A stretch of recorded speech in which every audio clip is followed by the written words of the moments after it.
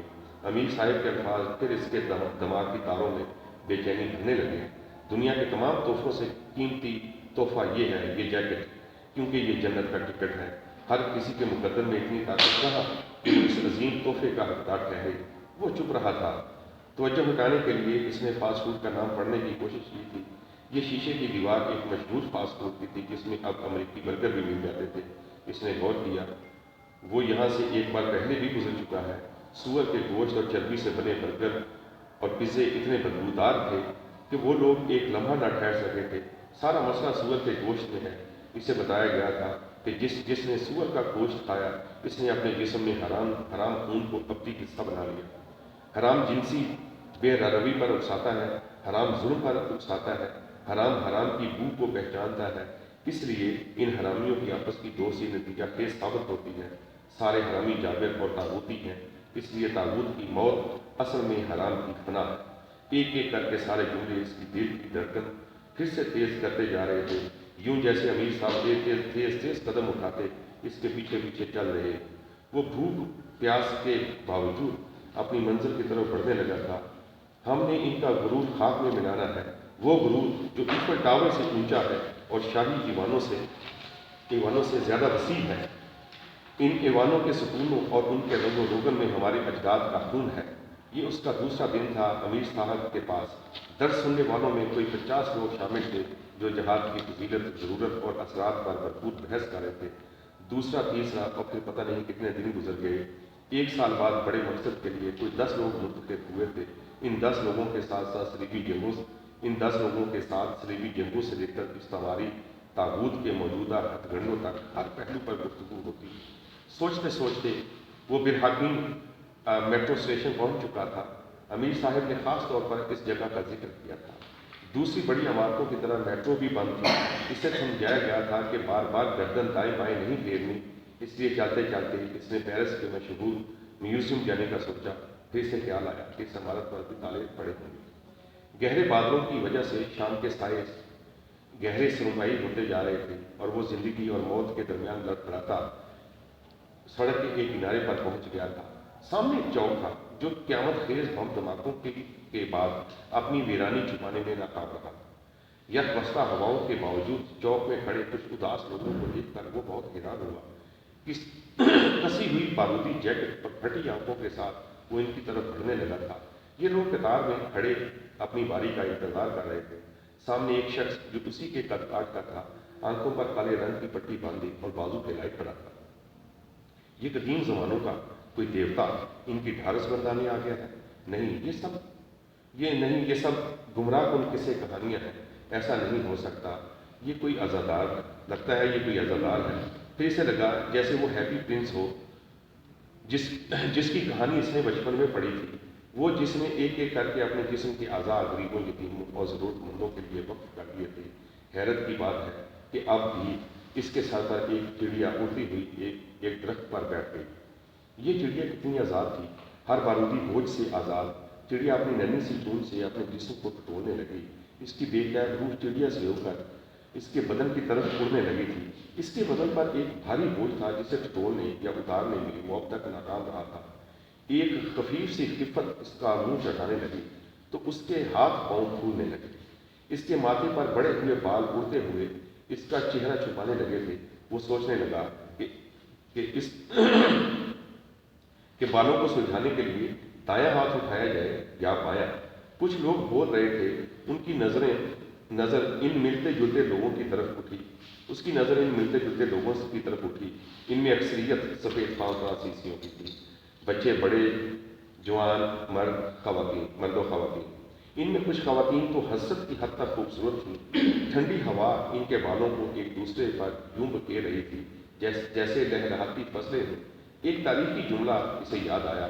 وہ سوچنے لگا کہ کیا وہ بھی ان لوگوں کے سروں کی فصلیں کاٹنے آیا ہے؟ وہ چونک گیا، کیونکہ ان میں سے کسی کی آنکھ میں موت کا خوف نہیں تھا۔ وہ سب انتظار کر رہے تھے کہ اپنی باری پر کھلے بازوؤں والے آدمی جو ہیپی پرنس کی طرح لگ رہا تھا سے گلے مل کر اپنے جذبات کا اظہار کرے۔ ان سب کی تھکی ہوئی آنکھوں میں تیرتے ہوئے آنسو وہ دیکھ سکتا تھا، مگر وہ ان آنسوؤں کو اس وقت محسوس کرنے لگا جب اس کی آنکھوں کے سامنے سب ایک ہو رہے تھے، رنگ و نسل کے فرق کے باوجود ایک قطار میں ایک جیسے لگ رہے تھے۔ ایک ایک کر کے وہ روتے ہوئے ہیپی پرنس سے ملتے، کچھ وہیں گلے سے لپٹے رہتے اور پھر الگ ہو کر کچھ لمحے وہیں گلے سے لپٹے رہتے اور پھر الگ ہو کر ایک طرف کھڑے ہو جاتے۔ دیکھا دیکھی جو بھی پاس سے گزرتا قطار میں کھڑا ہو کر اپنی باری کا انتظار کرنے لگ جاتا۔ اس کے ہاں تو لوگ عید یا خوشی کے دن ایسے ملتے ہیں، لیکن مرد مرد سے اور عورتوں سے اور عورتیں عورتوں سے یہاں تو معاملہ ہی مختلف تھا۔ ممکن ہے دھماکوں میں ہر کسی کا کوئی جانی نقصان ہوا ہو، اس لیے وہ ہیپی پرنس جیسے شخص سے مل کر ایک دوسرے سے بھی ملتے اور پھر ایک طرف سوگوار کھڑے ہو جاتے۔ سڑک کے بیچ کھڑے ہیپی پرنس نے آنکھوں پر پٹی کیوں باندھی تھی، وہ سوچنے لگا۔ کیا وہ کسی سے پوچھ سکتا ہے کہ ایسا کیوں ہے؟ وہ ان سب کو غور سے دیکھنے اور سمجھنے لگا۔ کوئی 15 گز کے فاصلے پر 2 بینچ تھے، ان کی پشت پر چھوٹی سی کیاری تھی جس میں سدا بہار پودے موسم کی سختی کا مقابلہ کر رہے تھے۔ وہ چپکے سے ایک بینچ پر بیٹھ کر سوچنے لگا۔ سوچتے ہوئے ایک گتھی تو سلجھ گئی کہ ہیپی پرنس سفید کام نہیں کرتے کوئی ایشیائی یا عرب تھا۔ اس کی ہلکی ہلکی داڑھی بھی تھی جو فطری طور پر خط کی صورت نظر آ رہی تھی۔ خاکی لیدر شوز کے اوپر جینز اور بھورے رنگ کی لیدر جیکٹ پہنے یہ شخص اس طرح کیوں کھڑا تھا، اس کے ذہن کو گھوڑنے لگا تھا۔ اس نے پہچاننے کی کوشش کی، کہیں ایسا تو نہیں کہ وہ بھی نہیں، ورنہ اب تک تو وہ تار کھینچ چکا ہوتا۔ تار سے اسے یاد آیا کہ اس کی بغل میں بھی ایک تار ہے جو جس پر ذرا سے دباؤ سے سب نے تہس نہس ہو جانا ہے۔ سب مر جائیں گے، فنا ہو جائیں گے اور فقط وہ زندہ رہے گا، اس لیے کہ شہید ہمیشہ زندہ ہوتا ہے۔ اس کی پھٹی پھٹی آنکھوں کے سامنے ہیپی پرنس جیسے قد کا انسان چوک میں کھڑا اپنے حصے کی محبت بانٹ رہا تھا۔ کیا یہ آدمی مسلمان ہے؟ اس نے جواب تلاش کرنے کے لیے اس کو غور سے دیکھنا شروع کیا۔ یوں محسوس ہوا جیسے شہر کے عام لوگوں میں اپنے جسم کے اعضاء بانٹنے آیا ہو۔ اسکول کے دنوں کی کچھ یادوں کے ٹکڑے اس کی آنکھوں سے بہنے لگے تھے۔ جب وہ ہیپی پرنس کی کہانی پڑھ کر کئی دن سو نہیں سکا تھا، اس نے کئی بار سوچا تھا کہ کیا وہ بھی ایسا کر سکتا ہے۔ اسے یاد آیا کہ وہ اپنے آپ سے عہد کر چکا تھا کہ جب وہ ایک دن امیر ہو جائے گا تو وہ بھی غریبوں اور مسکینوں کی مدد کیا کرے گا۔ امیر کے نام سے اس کا سانس بند ہونے لگا۔ اپنے امیر کا حکم یاد آیا تو اس کی خالی آنکھوں کے سامنے موت ناچنے لگی تھی۔ کافر کبھی ہمارے دوست نہیں ہو سکتے، لیکن جہاں مختلف آوازیں ایک ہی چوک میں آپس میں گلے مل رہی تھی، ہیپی پرنس دستور نہیں کھڑا قیمتی یاقوت بانٹ رہا تھا۔ لوگ فرانسیسی اور انگریزی زبان میں اسے کہہ رہے تھے کہ کسی کا بھی کوئی قصور نہیں، جب سب انسان ایک جیسے ہیں، اور یہ کہ یہ تعلق صدیوں پرانا ہے۔ اسلام ہی وہ طاقت تھی جس نے قرون وسطیٰ کے جمود کو توڑا۔ عالم فاضل اور بڑے استاد ایک دوسرے سے سیکھتے رہے ہیں۔ اب بھی ہزاروں کی تعداد میں طالب علم مختلف جامعات میں زیر تعلیم ہیں، یہاں تک کہ بڑے بڑے گھرانوں کی رشتہ داریاں بھی ہیں۔ اور سب سے بڑی بات یہ کہ ایک انسانی تعلق بھی ہے جو سب سے گہرا ہے۔ وہ شدت پسندوں، امن دشمنوں اور دہشت گردوں پر لان تان کر رہے تھے، اور یہ بھی کہہ رہے تھے کہ خبر ہے کہ ایک ابھی زندہ ہے، کاش وہ بھی اپنا ارادہ ملتوی کر دے یا گرفتار ہو جائے۔ یہ جملہ سن کر اس کے ہاتھ پاؤں سن ہونے لگے تھے، مگر اس کے چہرے پر کوئی تاثر نہ ابھر سکا۔ بس پھٹی پھٹی آنکھوں سے سامنے دیکھتا رہا۔ ان سب کی آنکھیں آنسوؤں سے تر تھیں، لیکن وہ سب یوں دکھائی دے رہے تھے ان سب کی آنکھیں آنسوؤں سے تر تھیں، لیکن وہ سب یوں دکھائی دے رہے تھے جیسے موت کی آسیب کو شکست دے کر آئے ہیں۔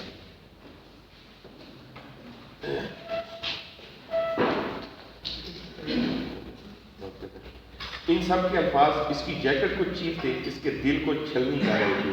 پورک، چکن، مٹن، بیف اور سبزیاں کھانے والے رنگ برنگے لیکن ایک جیسے انسان۔ اس دوران اس کا ہاتھ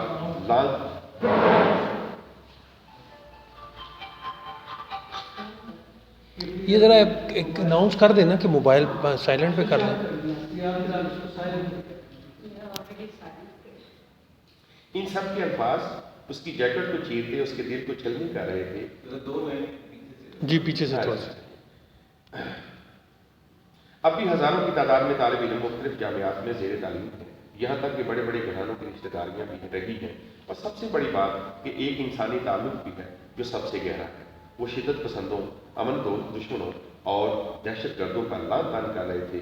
وہ یہ بھی کہہ رہے تھے کہ خبر ہے کہ ایک ابھی زندہ ہے، کاش وہ اپنا ارادہ ملتوی کر دے یا گرفتار ہو جائے.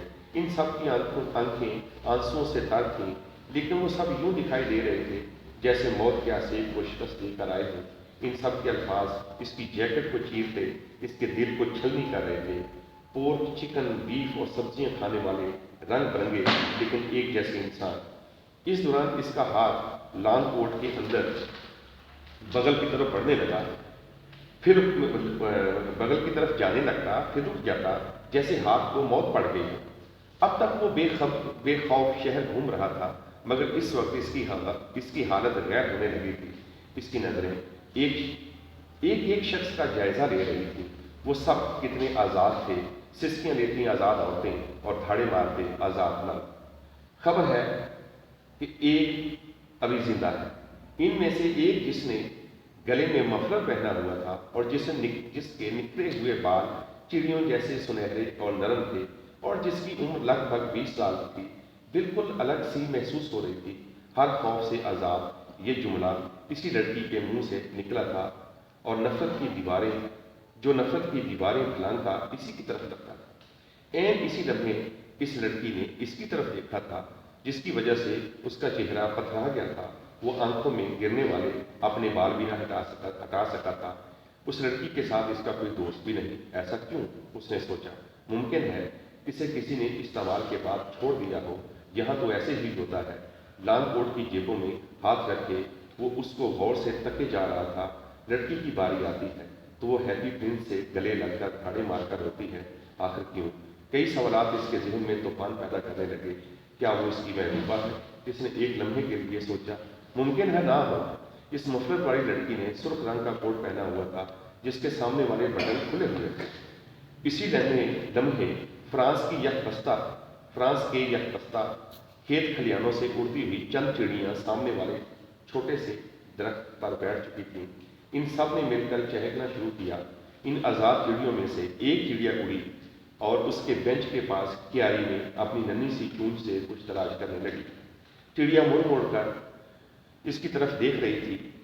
آج سے پہلے اس قسم کی چڑیا اس نے کبھی نہیں دیکھی تھی. اس کے سنہری ریشمی گلے میں ایک انابی رنگ کا ریبن تھا. اس کی آنکھوں کے سامنے اور اس کی حیرت میں شدت بھرتے ہوئے چڑیا اس چھوٹی سی کیاری سے اڑ کر اس کے بینچ سے کوئی دو گز دور بیٹھ گئی. اب وہ کیاری کے ساتھ بنی ماربل کی پٹری پر ننھے پاؤں رکھ چکی تھی. اس نے پھر ننھی سی اڑان بھری اور دوبارہ کیاری میں چونچے مارنے لگی تھی. ننھے سے کمزور سے پروں کے باوجود وہ کتنی آسانی سے ایک سے دوسری کیاری اڑ سکتی تھی. چڑیا کی چونچوں سے اسے اپنے سینے کی رسیاں کھلتی ہوئی محسوس ہوئی. فوراً اسے احساس ہوا جیسے وہ بھٹک گیا ہو. چڑیا کی پوٹلی پر سے اس کے نرم ریشمی بال جیسے ہوا سے کھیل رہے ہوں. لڑکی ہیپی پرنس سے مل چکی تو وہ بھی جیکٹ ٹھیک کرتے اور ٹھنڈی ہوا سے پوٹلی چھپاتے ایک طرف ہٹ کر کھڑی ہو گئے. پھر ایک بوڑھی سی اماں ہیپی پرنس کی طرف بڑھی. اس کا قد اس نوجوان سے چھوٹا تھا اور اس کی کمر بھی جھکی ہوئی تھی. ساتھ کھڑے بوڑھے نے، جو اس کا شوہر نظر آ رہا تھا، اس نے بوڑھی اماں کو سہارا دیا. اماں اس نوجوان سے لپٹ کر زاروں قطار ہونے لگی تھی. سنہری بالوں والی لڑکی جو اسے چڑیا جیسی لگنے لگی تھی نے اماں کو روتے ہوئے سہارا دیا، اور پھر پتہ نہیں کیوں کچھ ایسا ہوا جس کا اسے ڈر تھا. اس لڑکی کی گردن اس کی طرف مڑی جس طرف وہ بیٹھا تھا. نہ چاہتے ہوئے بھی رسیوں کے اندر اس کو جھرجھری محسوس ہوئی. کیا اس کی کوئی دبی ہوئی خواہش تھی کہ چڑیا کسی لڑکی اس کی طرف دیکھے اسے اپنا آپ ملیا میٹ ہوتے محسوس ہوا. اس کی نظر پھر اس چڑیا پر پڑی جو ساتھ بیٹھی چہک رہی تھی. وہ اپنی جگہ کسمسانے لگا جب سنہری بالوں والی لڑکی اس کی طرف آنے لگی. اس کا دل زور زور سے دھڑکا جیسے 7 کلو کی جیکٹ کہیں اندر سے پھٹ گئی ہو. وہ اپنی پوٹلی پر سے مفلر ٹھیک کرتے اس کی آنکھوں میں دیکھتے ہوئے ساتھ والے خالی بینچ پر بیٹھ گئی.